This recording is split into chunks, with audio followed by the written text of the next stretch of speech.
المثل بيقول اكفي القدر على فمها تطلع البنت لامها. الحقيقه بقى ان انا المثل ده ما ينطبقش عليا خالص.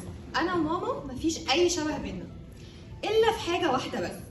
مامتي نجحت انها تورثني حاجه عن جداره وهي الخوف. انا وماما بنخاف جدا من كل حاجه ومن اي حاجه، الا ان الفرق ان كل واحد فينا اختار يتعامل مع خوفه ده بطريقه مختلفه. مامتي بتجري تقفل البيبان وتتمم على الشبابيك، تدخل تتاكد ان البوتاجاز اتقفل، ترجع تتمم عليه تاني، تتاكد ان الباب اللي جوه اتقفل والباب اللي بره اتقفل، تتاكد بالمفتاح مرتين. الحقيقه بقى انا بقى عكس ماما تماما. اخترت ان انا اتعامل مع خوفي ده بطريقه عكسها كومبليتلي. ماما بتخاف من السواقه، يا دوبك ساقت مرتين من البيت للنادي ومن النادي للبيت. انا الحقيقه لازم اسافر سايقه.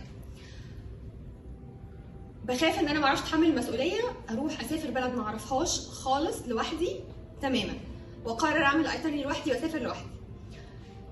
بخاف مثلا من ما اعرفش، بخاف من الموج، فاروح واغطس في وسط الميه في مكان مفيش شط على مد الشوف.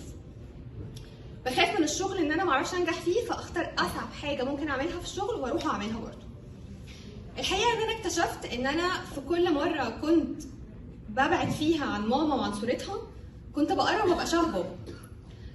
فالمثل اللي اكتر بيتطبق عليا هو ذاك الشبل من هذا الاسد. وفضلت كده فتره طويله لحد ما المثل ده بقى اللي خلف ما ماتش. من وقتها بقيت اروح واتمم على البيبان وعلى الشبابيك، بس بعد ما افتحهم الاول. اذا فعاجلا او اجلا اكفي القدر على فمها تطلع البنت لامها.